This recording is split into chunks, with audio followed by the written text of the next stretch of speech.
What is up, everybody? Welcome back to the channel. It's your boy Easy Paradox with another AP poll update. It just dropped the brand new poll. There's going to be some movement, not a horrible lot of movement, I think, with what the poll will look like. As you can see in the first four, there's nothing changed. I'm surprised that Georgia hasn't moved at all. Neither with Michigan. Both of them have the most amount of first place votes. I think Georgia is around like 38 first place votes, with Michigan with 19, and then it's like 3-3 for the rest. So the top four hasn't moved in a couple weeks. Each team has their own ups and downs with how they're playing. Ohio State just beat a ranked team, so did Florida State. Michigan hasn't played a ranked team. Georgia had a bye week, so like, were we going to see much movement here? Probably not. The next group would be the most movement, I guess you would see, other than like the back half of the top 25, which we see Washington, Oklahoma. They didn't move at all. They both got W's. They might have been very interesting W's, but it would be very hard to justify having Texas or Oregon ahead of these two, because Washington beat Oregon, Oklahoma beat Texas. Having either of those teams ahead of them would just be very counterproductive, because it just wouldn't make any sense. Next group would be the most movement, from Alabama moving up 2 spots, moving back into the top 10. Very surprising that Alabama hasn't been in the top 10 since. They've only have one loss. I know they've been struggling against a lot of the smaller schools like South Florida. They've been having a hard time in the first half, but they have been winning games. They have one loss. They're probably one of the better one-loss teams. Penn State moving back 3 spots, down to 10th. They had a heartbreaking loss against Ohio State. They just didn't have any offense. The offense just could not get anything going. You could argue that both defenses were just so strong, and Ohio State just so happened to have a better offense than Penn State, which is why they got so many more points. But it wasn't much points. My prediction was going to have both of them in the 20s, but Penn State pretty much had like 6 points the entire game. That last 6 points really wasn't anything.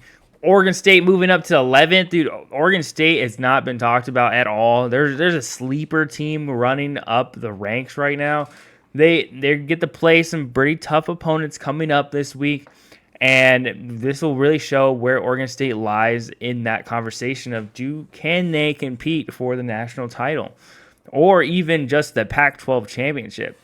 Ole Miss moving up 1 spot with that very close game against Auburn. I know they covered the spread. There was this whole thing, but Auburn was in that game for most of the time. Even though Auburn couldn't really get some of the things going on offense, they were competing their heart out against Ole Miss. And Ole Miss is one of those one-loss teams, which I think will probably end with 3 losses by the end of the year. Next group of 4 is going to be all up and up from here. Utah, Notre Dame, LSU, Missouri all moving up major spots, with LSU and Missouri moving up the most by 4.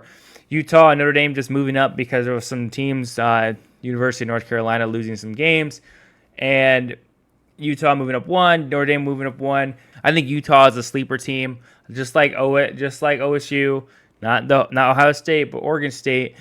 And they're one of those teams where like they can steal wins from people. They have 1 loss, but they're in a very competitive Pac-12, and it's gonna be very hard to really outshine like Washington. I know Washington just had a very close game against ASU, but everyone has a bad day, but they still came out with the W. Utah and Oregon State are going to have to really climb up this battle. I'm very excited to see what's left in the Pac-12, to see how many teams are going to beat each other up and which teams, if any, are going to make it to the national title game. LSU has 2 losses, so their chances of going to the national titles are 0, practically non-existent unless a freaking miracle happens. Even if they were to win the SEC championship, I don't think with this very competitive NCAA right now, I don't think they'll get in. Missouri has to get through Georgia. If Missouri can get through Georgia, I think the road is clear for them to go X1 and potentially be in the discussion for the national title game. But the problem with going X1 is that you're hoping that another conference also goes X1, because there's 5 conferences with all undefeated teams on them. So you're hoping that, say, Oklahoma were to lose to another crappy team and then win the championship, they'll be X1. And then you're hoping that the Big Ten just beats each other up and they're all X1. But yeah, it's just going to be one of those things that Missouri's pretty hopeful. As long as Missouri keeps winning, they're still going to be in that conversation. Even if other YouTubers or even analysts are saying Missouri is not a good team, I'm true to that underdog lifestyle. I believe UNC moving down 7 whole spots down to 17th. Not surprised. You lose to an unranked Virginia team. You're expected to be kicked down the ladder.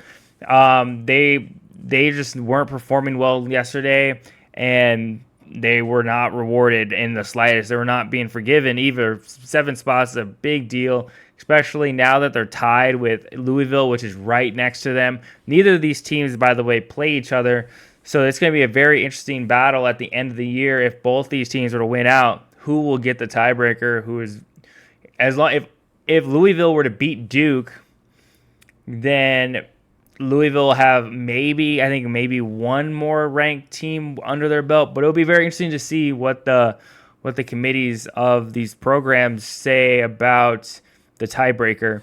Air Force moving up 3 spots, which is always exciting. I don't think Air Force is going to get in the top 15 in the slightest. They don't play anybody. It's just kind of like almost like fanfare where you're like, oh yeah, you're doing great, Air Force. You're on the Mountain West, but the Mountain West won't ever get rewarded. You're going to have a good bowl game, and that's going to be it. Duke moving down 4 spots. That heartbreaking loss to Florida State has definitely shown some cracks in the armor for Duke. And I think Duke still has some spunk in them. They still play some ranked teams. I think they play Louisville or UNC at the check, but they do have some potential to have a good bowl game. They are X2. That means they have like practically 0 chance of making it to the NCAA playoff, but they can still compete for a nice bowl game and then try to restart for the next season. 21-24, we have Tennessee moving down 4 spots after almost beating Alabama in the first half and then just not playing football for the second half. But Tennessee's another one of those teams. They're X2. It's kind of like up to debate if they're even worth being in ranks because every time they play someone good, they're not really playing the best. But I could see where the AP pollers have put them. I still think that Tennessee probably could even go farther than that. I think UCLA is a better team than Tennessee. I think even Tulane probably could be put higher than Tennessee just because Tulane has been performing better. Tulane's being rewarded with 1 extra spot. That's another team like Air Force where they just don't play. UCLA moving up 2 spots. They had a dominating win against their opponent. And for the rest of the season, as long as they keep winning, they can probably get a good bowl game. They could probably be a sleeper team that just beats teams that they shouldn't be. But they are having a good season, and next year is very promising for them. USC moving down to X2, moving down 6 whole spots. They just don't have defense. And when you don't have defense, you don't win games because you're reliant solely on your offense to perform really, really well. In the lonely 25, we have James Madison University moving up to the top 25. Last week, in our last update, they were like 1 spot off the radar here. So they're being rewarded. I'm pretty sure James Madison University can't even go to a bowl game this year. So they're undefeated, which is great. They're props to them. They're like their conference is actually worse than Air Force and Tulane's. They're in the Sun Belt, which is just not good. The Sun Belt is probably one of the worst conferences. Congratulations on having an undefeated season nonetheless. Other teams receiving votes. Here we got Florida, also X2. Liberty's undefeated. They're getting some love. Kansas State is X2 with 16. Miami's X2. Fresno State's another group of 5 team. Oklahoma State's X2. Toledo is getting some love. I think they've been on this list quite a few times. They just slowly keep getting like 1 more vote every week. Kentucky has 2 votes. Rutgers has 2 votes. That's surprising because Rutgers, I looked at their schedule. They're 6-2 right now, which is hard to believe that a Rutgers team has 6-2, but they're getting some 2 votes.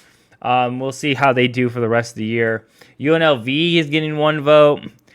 Las Vegas is not a very good team overall, but they do have some wins under their belt. Wisconsin's getting 1 vote, which I'm very surprised that Wisconsin has 1 vote. They shouldn't be having any vote. That performance against Iowa was lackluster, and Iowa is not a good program.